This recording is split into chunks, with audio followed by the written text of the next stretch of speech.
Welcome to the Wander Mode podcast, where we celebrate the fearless spirit of women embracing life's wanderings. Where every story is a spark of inspiration and reminds us that sometimes the most beautiful moments happen when we simply embrace wherever the journey may lead.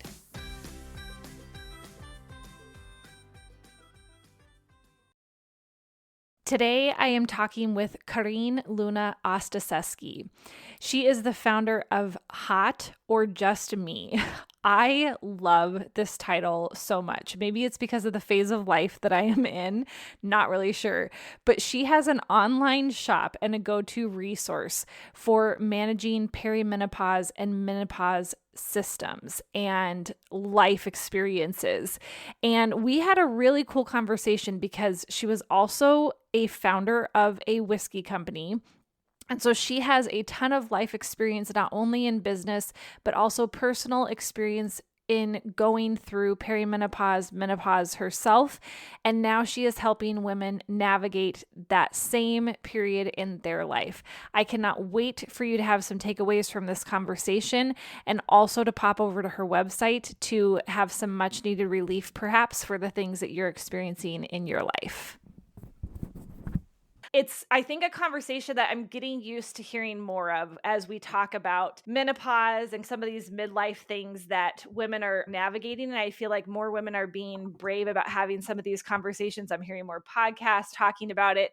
And so I'm looking forward to talking about how you navigate helping other women have this period of their life, pun intended, I guess, be more impactful in a positive way and feel like you can do something about it versus just letting it happen to you. But I'm curious, your journey is a fascinating one to me. Before we jump into this whole being a menopause advocate, you were in the whiskey industry, correct? Right. Yeah.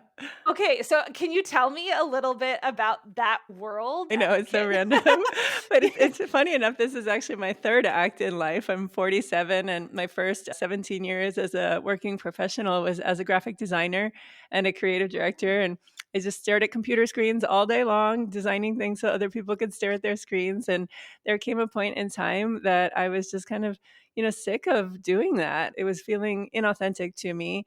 And realizing that I didn't want my legacy to be people staring at their phones all day. And so, not so coincidentally, landed around the same time I was going through a divorce.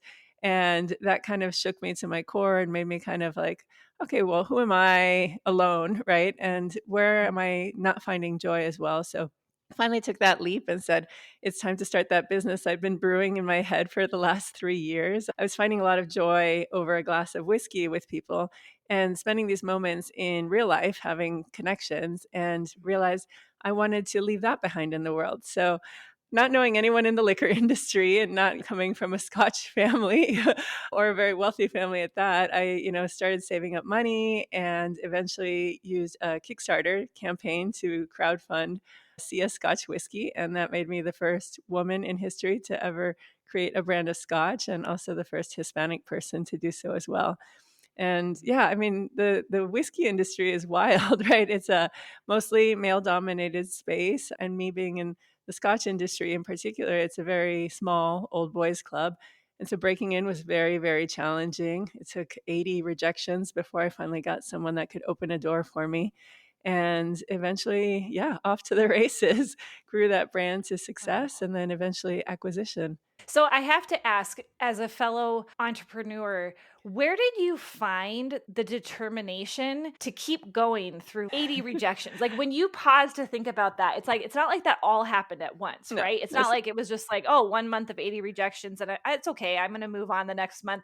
Being a female and the first Hispanic individual to get into this industry, and then you're facing 80 rejections, how do you keep telling yourself, I really believe at my core, this is what I need to be doing?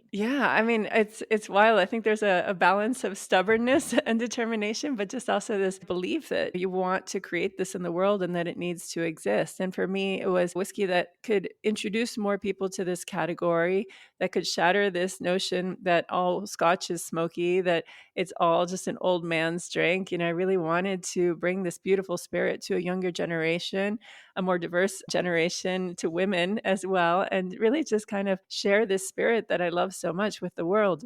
But I was using each no was basically a checkpoint in time of belief, right? Like, how much do I believe in this and how much more am I willing to work and just to keep going? And so there's that phrase of, you know what you know, and you know what you don't know, but you don't know what you don't know. And so I think having gone through the world of being an entrepreneur now, I think, would I start another brand of whiskey again? Probably not.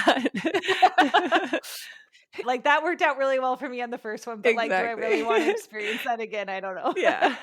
I'm curious too, when you were receiving those 80 rejections, what kind of little tiny pivots did you make as a business owner? Yeah, I mean, a lot of it was not knowing why, right? First, I started reaching out to distilleries and saying, I've made this blend in my kitchen from other whiskeys, and this is the flavor profile, like heavy on vanillas and caramels, and not a lot of smoke, but hints of citrus in the mid palate.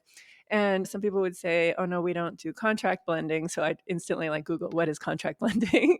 And so, just kind of like trying to feel my way around a dark room of just trying to see how to do this. And then some people I heard later when it finally took off and started winning awards and beat out Johnny Walker Blue, they're like, oh, we remember her. She was that crazy American woman that wanted to start a brand of scotch living in California. And so, yeah, it's just kind of funny in hindsight seeing how many doors knocking.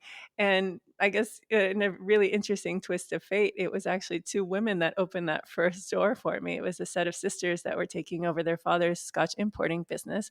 And they had been in the industry for many years working with him and had all the connections and knowledge and the same vision of how do we bring this to the masses. So they were the ones that opened that first door for me. And I don't know where some of your belief system lies, but I'm definitely a believer too in sometimes doors don't open for us when it's truly not the right time Mm-hmm. for them to open for us. And maybe it was those 80 rejections. Well, that one you needed to experience to really have that core belief of like, nope, this is the right thing. This is what I need to be doing. But two, it delayed the process enough for you to be with the exact right people that you needed to connect with to then be able to launch that brand to really truly be what you had dreamed of it being. And I think sometimes we always want to rush this process or have things happen quickly Mm-hmm. when in fact, just because it happens quickly doesn't mean that that's necessarily the right timing either. Like there's pitfalls there too. Just like it's really hard to wait. Sometimes things happening too quickly or your business growing beyond what you can handle initially isn't a great problem to have either all the Yeah, time. yeah. So And this is in so many walks of life, right? My fertility journey was a challenge. My starting a business was a challenge. After my divorce, finding the right person, it took a few years as well. And it is a trend in my life that nothing is coming quickly or easily. It's something I have to work at. And to your point, I have to be ready to receive it. And I think too, the older that we get, you start to recognize my timing, had it been right for me, it would have been wrong in a lot of ways. But now in looking back, it happened exactly as it needed to happen. My husband and I were married for 13 years before we had our daughter. And I just remember people constantly telling me, you should be ready to have kids. When are you going to have kids? Always these questions. And I learned how to handle them. But over time, I recognized this needs to be the right timing for me. And it's going to happen when it's going to happen. And then when we had our daughter, I was meant to become a mom at 38. Mhm. That is when it was meant to happen for me. And it's the right time for me right now for myself, for my daughter, for my husband. Yeah. And that's okay. Like any other timing wouldn't have been exactly right. Yeah. Oh, everything Yeah. good. It takes time. So I loved that you described it as your third act. Mhm. So you find yourself breaking through this whiskey industry and you go into your third act of becoming a menopause advocate. So tell me about that transition and why is it that you have grasped on so wholeheartedly to this idea that you really want to help women navigate this part of their life? So, yes, this chapter started in my early 40s. I'm 47 now, and somewhere around 42, 43, I was having this question that I would ask myself and pretty much everyone around me was, is it hot or is it just me? And that led me to realize first that it was mostly just me and also that I was well into perimenopause. I had other symptoms like brain fog, anxiety, hair loss, and all kinds of other symptoms. And reaching out to my doctors wasn't much help at first, and then finally found the right doctor to have communication around HRT, but realizing it wasn't quite yet the option for me. So I started finding some really incredible products and services that made a big difference in my life. And other women in my life around me and realized that there wasn't one resource out there for women in perimenopause and menopause to find the products and resources, tips, advice that they need to navigate this very important stage in life. So that's when I decided to create one, having not ever worked in this industry before, not being a medical professional, had that imposter syndrome voice, that inner critic once again.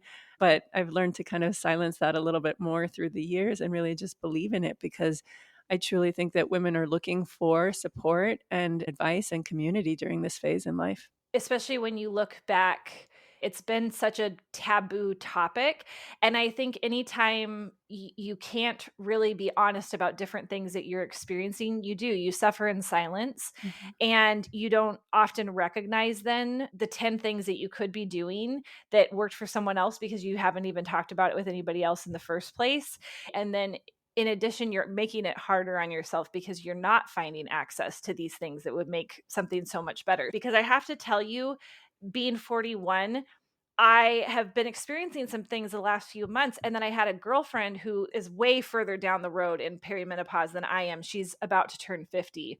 She was like, Julie, this is perimenopause, because one month I'm having these weird weight swings, and then the next minute I'm breaking out, and I'm not the type of person that even really breaks out. And then recently I've had pretty consuming anxiety about something happening to my daughter, something happening to me when I'm not with my daughter. So again, big hormonal shifts, right? So can you share a little bit about what you experienced and maybe why you didn't pick up on the fact that this might be the start of your journey? Yeah, yeah. I think that's probably the biggest issue for women, is just not knowing, right? Like not putting it all together that these symptoms are part of a whole. And perimenopause being the years leading up to the end of your reproductive cycle, and that day of menopause is when you haven't had your period for a year's time. And then every day after that is postmenopause. And also knowing that our doctors in the United States only receive 3 hours of menopause training during their residency. So sometimes we bring these symptoms to our doctors and they treat that one symptom, say like, I'm anxious or I'm a little sad, and they'll give you antidepressants, or having trouble sleeping and here's some Xanax. And it's like, whoa, like without asking, hey, are you having these other symptoms? Or what is your maternal history with perimenopause and menopause? And just having a more holistic approach to the questions. And so the most common symptoms for women during this time, and this time can last anywhere from 3 to 10 years, are irregular periods, hot flashes, night sweats, insomnia, vaginal dryness, low libido, mood changes and irritability, joint and muscle aches, brain fog, and weight gain. And then after menopause, women will also talk more about urinary incontinence and frequency, bone density loss, and heart health concerns. There are about 100 known symptoms. Those are definitely the more common ones. There's also some really obscure ones like burning tongue sensation or phantom smells or frozen shoulder. But I remember the first Google search was, what is happening to my period? Like really, really heavy periods, almost like Uh-huh. monsoons every month. And it was to the point where I thought, like, is there something wrong here? And just started kind of looking into it. After I went to my third doctor that wasn't trying to give me any kind of strange pharmaceuticals that I never really needed before, I finally found the right doctor and we had good talks about some of my other symptoms. I was, as I mentioned, getting those hot flashes, warmth in my neck and my head and my chest and my back. And then your body thinks that it's overheating. So that triggers the sweats. Waking up at 2 in the morning, not being able to go back to sleep, definitely brain fog. I had moments where I'd walk into a room and forget why I was there. But the one that was like, what is happening, was when I was driving a car and just basically had this moment of, where was I headed again? And that was a little scary to me. And then the mood changes and irritability, some people call it like meno rage. But I had anxiety as well, like you. And it was very scary to me because it was something that had never really shown up in my life other than post baby. So I had during postpartum depression some of those moments as well, and realizing like, oh, I've been here before. I remember this, but feelings of heart palpitations, and through the years, just learning different coping mechanisms for all of the symptoms I just talked about. Sometimes we can shrug off some of these things that we're experiencing as being, oh, well, it's because of this, Yeah. right? Like I had never really experienced anxiety prior to becoming a mom either. And so for a long time, I just chalked it up to, well, this is just how it is as a mom. I'm just going to worry more. But really, where you have to start thinking about it differently is maybe it is some of I've just become a mom, and And yeah. how much is it also consuming a lot of my thoughts? They've been popping up more almost on a daily basis without necessarily any sort of trigger for them. I think too, the more cognizant you can be of what is happening to your body, I think it gives you more power because you can do something about it versus feeling really helpless. It's ridiculous that it took 3 doctors for you to have the kind of conversation that should have happened on the first one. So, do you have any advice on navigating that decision of I need to be going and talking with somebody else until Mhm. I get this figured out? It starts with the question of, is this the right doctor, right? Are they menopause certified? Do they have experience? Is this their specialty? I think what happens is we have doctors who are OBGYNs who spend most of their careers delivering babies, and then they might retire before either they've hit menopause or before some of their patients Mm. do. So it's not as topical for them. And so because they haven't had that extra level of training and there is so much new data that's coming out, especially around hormones, finding that right doctor is really important. I like to send people to a website called menopause.org to find a practitioner who's taken the extra level of certification or has specializing in this later stage of life. And if there's not a doctor there that's in your zip code, there's 3 telehealth options. So there's Alloy, there is MIDI Health, and Evernow are all really good options as well. If you were to have conversations with them from a teledoc perspective, if you needed to go that route, do you know what the insurance situation is there? I think they all vary. So I think it Okay. also just depends on your insurance company. And also, of topic is how do we advocate for menopause in the workplace? We have programs in place for maternity leave and breastfeeding policies. But when it comes to menopause in the workplace, are we giving our employees the right temperature controls for their environment? If it's a uniform job, is it breathable or Mm. layered fabrics? Are we able to have mental health breaks when we need them? And so I think it's a big discussion, right, around making sure that we have all of the tools and support that we need.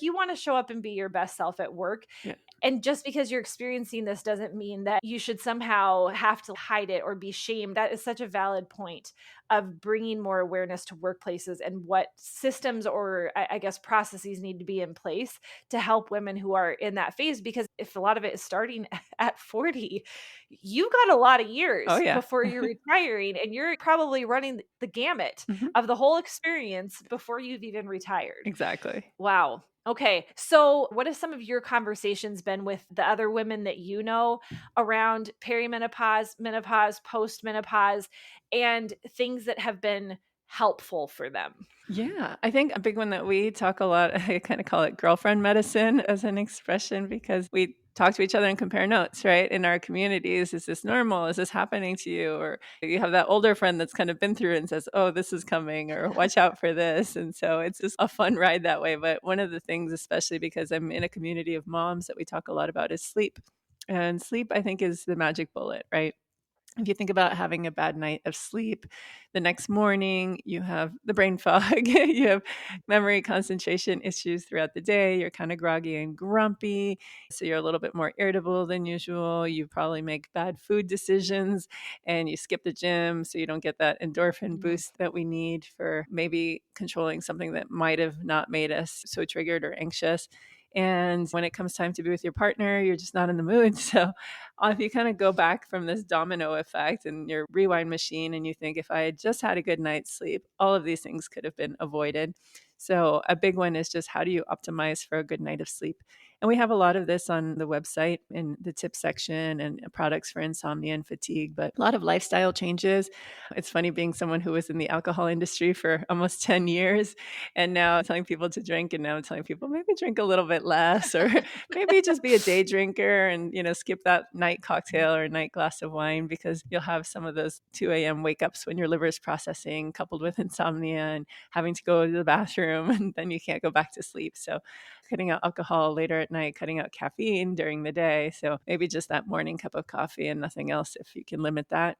And then not having a really heavy meal close to bedtime. And then other changes would be like taking magnesium at night so that your body can absorb it throughout bedtime to help have a calming effect. You think about your room and your setup. I've switched to the side of the bed where the air vent is so that Ah, I can get closer to the cold air and keep it between 60, 67. And if you can schedule it, have it really hit the cold spurts during that 1 a.m. to 3 a.m. time and then warm up so you're not freezing out your mhm. whole house. Yeah. And then sheets, we've got a selection of cooling sheets and cooling pillowcases, different sleep shirts and nightwear, eye mask, earplugs, whatever you need to drown out the light and any kind of snoring partners you might have. But just Mhm. everything that you can do to really optimize for that perfect night of sleep. With alcohol in particular, for a lot of people, they come home, it's been a stressful day at work. I just want that glass of wine with dinner, or I just want that glass of wine before bed. In their minds, it's bringing me down, it's calming me, it's grounding me. But what impact does that have on sleep? With Yeah. alcohol, it's more of the liver processing, and especially if it's like sugar content as well. And that tends to overwork around that 1 a.m., 2 a.m. time frame. I think a Okay. bigger one too is the ritual of it, right? So alcohol doesn't make you drunk instantly, but people take that first sip and they're like, ah, right? But it hasn't kicked in yet. And so I think a big one there is just the ritual of it. So if it is pouring yourself a glass of wine, maybe it's a non-alc wine or maybe it's a low alc wine or something, because now we have so many more options than we used to. I remember going to a bar with some friends who were sober and they're like, oh, can you get us a non-alc beer? And I thought, they don't have that. And I went to order and they're like, well, which one? We have three. And so I was like, oh, wow. So things have really changed in terms of Yeah. choices and offerings. And the same thing for caffeine, right? It's that ritual of making your cup of coffee or tea in the morning. You can still have that ritual without the caffeine. So maybe it's decaf tea or an herbal tea or decaf coffee to kind of still fill that process and ritual void that we Mhm. look for. I know for me, I can't do anything caffeinated past noon Hmm. anymore. It really impacts my sleep. Similar to what you're saying with the meals is I'll do a lighter dinner, but in addition, I really can't eat past 7 p.m. It's almost like my digestion is making my body energized because it's processing Yeah. something. And I just struggle going to bed Yeah. when I'm eating late anymore. Yeah, and the caffeine one too, because it's a stimulant. If you are already feeling like you're anxious or prone to heart palpitations or panic attacks later in life, the caffeine is definitely a trigger for that too. Now, with the products and stuff that you have linked on your website, how did you in particular get to these products being some of your favorites? Oh gosh, it's so funny. There's just so much that's gone into some of the products. Some sections are thin, but that's because I'm not going to put 20 different fans. I want the best fan, right? So Yeah. I Yeah. went and I ordered 40 different neck fans, for example, and tried every single one till the point where the battery ran out to really time, like, okay, how long does this last? Does my hair get caught in the vents? Is it Mm, heavy? Is it uncomfortable? So basically making sure, okay, this is the best one. And then the same thing in terms of bedding and sleepwear, and then had a community of women. And now we have about 50 product testers, I call them, before we put something up on the site, making sure it's the okay. right one. I'm wearing a cooling bracelet right now. It goes in the freezer and then lasts several hours, depending on what you're doing. If you're outside golfing or playing tennis or gardening, it will obviously lose its charge faster. But yeah, just finding things that are the right ones that are accurate. And then I try to support women owned businesses as much as possible to make sure that we support each other. So, women owned and operated businesses. And then what's really beautiful about this community of, we'll call them perimenopause and menopause businesses, is that we've all worked together in some way, shape, or form. So there's always been a referral or an introduction or try this out and see. And then just also being really thoughtful about what I'm not including as well. For example, we don't have any supplements that are one size fits all solutions because Mm, we can't, right? We're so different. All of our symptoms are different, different severities. So I think it's just kind of naive to think that there's like this one size fits all vitamin or a mhm, collection of vitamins is going to work for everybody. So just making sure that what we have there and what we don't have there is correct. mhm. It comes back to as well with some of those supplements and adding greens in or adding different things in.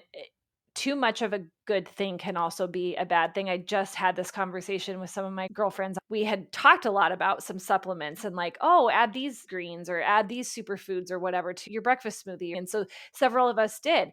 Well, it was funny is that it was just a little different for every single person. Like one of us couldn't do any of those adding greens into a protein shake after a workout because it caused a lot of bloating. Mm-hmm. For somebody else, it was like, oh, that actually gave me way more energy. It was fascinating to listen how it's like you think in your mind, oh, I'm just going to go take that supplement, or I'm going to add that thing, or I'm going to do collagen peptides. But again, how that impacts your body may be very, very different Mm-hmm. than how it positively or negatively impacts somebody else's body. Yeah, yeah. I appreciate that you don't include supplements, because I think too often it can be very easy in the healthcare industry, specifically when you're promoting good health, good awareness, fixing something in your body, to automatically go toward products that carry way too big of claims. Yeah, these like magic pills. And I'm not a medical professional. I always tell people consult your doctor first.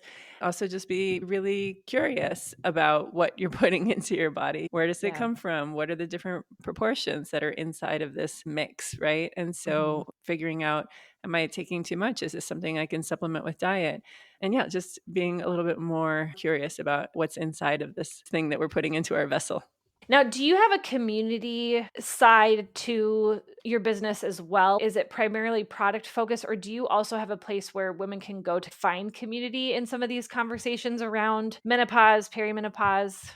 Yes. Yeah. So we have an extensive learn section on the site. So a lot of articles, not just about the signs and symptoms for perimenopause, menopause, everything from acupuncture to diet, HRT, bone loss. And then we have a personalized quiz to guide you through where to start, your age, your symptoms. And then on social media is where we have the community component on Instagram. I've got a huge LinkedIn following just through the years. And it's wild watching everyone just jump into this conversation without shame or hesitation of just saying, yes, I'm dealing with this too. For some people, it's very much of a private, personal matter. So I do have women that just write to me individually, and that's fine as well. Even to this day, my mom cringes when the word period comes out in a group of, as she would call it, mixed company, like different genders. And so she's always like, Julie, and she would be mortified that I'm even having this I mean, it's funny, podcast. like my mom too, right? Like it's not something that our parents talked about or even knew. I didn't know my mom was in perimenopause or Mhm. menopause. And then just generationally, I think that we're more open to talk about it. And I think that we celebrate our children when they go through puberty, right? Like you're becoming a woman, you're becoming a man. Yeah. But we don't have the whole conversation of here's what's going to happen with your hormones. And then they'll plateau through your years. And then Mhm. somewhere around your 40s and 50s, you'll have similar experiences with your body going through a Yeah. lot of changes that might not feel normal to you, or you might think that people are not understanding, but that's perimenopause. And just to be able to have a more open discussion about it now. Times are changing for sure, but I think that because we're not aware of all of these symptoms put together, there's still a long way to go. With your partner and your kids, how have you navigated some of those conversations? And what have the kids' responses been to some of those conversations? As a mom, I've always been very, let's say, blunt when it talks like talk about your body parts, right? It's like, this is your vagina. We can use Yeah. that word. It's okay. And so it's interesting when it started, my daughter was crying one day and I asked her, I was like, what's going on? She's like, I don't know why I'm crying. And it's just like, I'm just crying for no reason. And I don't really understand why. And I was like, oh my gosh, here we are. I understand that. And I can talk to that for sure. And just trying to find the right age appropriate conversations. So I started talking to my therapist and parents that have older kids and like, hey, what resources did you use to talk about puberty with your kids? And more than once, this book kept coming up, and it was from the American Girl doll series. So they make Oh, dolls, okay. but they have this whole series of books that's actually fantastic. And it's called All About You. Really? And there's two sets, one for younger girls and one for older girls. And then there's another book called Is This Normal? And another one called The Feelings Book. And they're written kind of in this like Q&A style. So even just that, it already lends itself to, hey, someone else is going through this, or I'm not alone. Mm. And then there's a boy version called Guy Stuff and Guy Stuff Emotions or Guy Stuff Feelings. And again, it's just fantastic, both of them. And I thought, we need these for older women in Yes. perimenopause. So being able to kind of just talk about like, hey, with this change in your hormones, you will experience changes in your skin and in your hair and in your weight and your body and your breasts and everything that's Mhm. happening. And to be able to talk about it in a very matter of fact but sympathetic tone, because I think a lot of it, if I go back in my Wayback Machine of when I was a teenager, you have that feeling of nobody gets it, nobody understands, I'm all alone. And so it's just kind of funny, like to be in the same spot in your late 40s dealing with the same And then on the flip side of it too, the same way that our estrogen and progesterone and testosterone fluctuate through this time on the decline, men also go through a version where they lose testosterone not as drastically as women do, but about 1% every year. And the term is andropause, but with it comes really similar symptoms: hair loss, weight gain. There might be, lack of energy or focus. There might be some depression and night sweats, insomnia. So just things that are really similar. There might be mild to moderate erectile dysfunction. And so it's not unusual that there's a lot of divorce that happens around this time in life, because we're having these body changes, these mental changes around the same time, and just feeling like you're not able to talk to your partner. So I think communication with your kids and your partner it's key, right? This is what I'm feeling. Are you noticing this? I'm worried about this. Have you seen me go through something like this before? Here's how I need some support right now. And just really making it a conversation. I really appreciate too that you, from the kid perspective, the simplicity of just using the correct names for your body parts. I think that that's such an easy place for most parents to start, right? Don't jump right into how am I going to talk to them about periods? Just start with simple things like identifying the parts of the body as As they are they meant are. to be Yeah. called. And I think it's interesting too that you're bringing up the changes that men go through, because just like there isn't enough knowledge about menopause, I would say too that we just assume that it's only happening to us, right? Yeah. And it's probably maybe the first time that something like that's happening, whereas, once a month throughout our reproductive cycle, we have our fluctuations in hormones, maybe some mood swings. We're used to the conversation, I should say, whereas for men, it's kind of like the first time. And so it's sometimes coming out of nowhere or without realization that it's, again, part of a bigger issue. Yeah. Wow. Well, this conversation went really, really quick. I am trying so hard to stick to that 30 to 40-minute range, because I just know people just do not have tons of time to listen to hour-long podcasts. So I'm going to, even though I have 10 more questions I could ask you, I'm going to ask, where can people find your products or more information about menopause? And if they wanted to reach out for you, where's the best place to connect? Yeah. So in the show notes, definitely, check out the link to our website, and there will be a discount code for your listeners using the code WANDER for 10% off of their order. We can be found on all socials at Hot or Just Me. And again, in the show notes, most likely to find menopause.org to find your certified menopause healthcare practitioner. And in terms of telehealth options, Alloy, Evernow, MIDI Health as well. Wonderful. Thank you so much, Carin, for being on the podcast today. It was really a lovely conversation. You too. Thank you so much for having me. Thanks for wandering with me today. If you were inspired by this episode and think it would ignite a spark in a friend, don't hesitate to share. And if you're craving more from the Wander Mode community, hop on over to Instagram at WanderModeCo. Meet you in the next episode, and until then, wander on.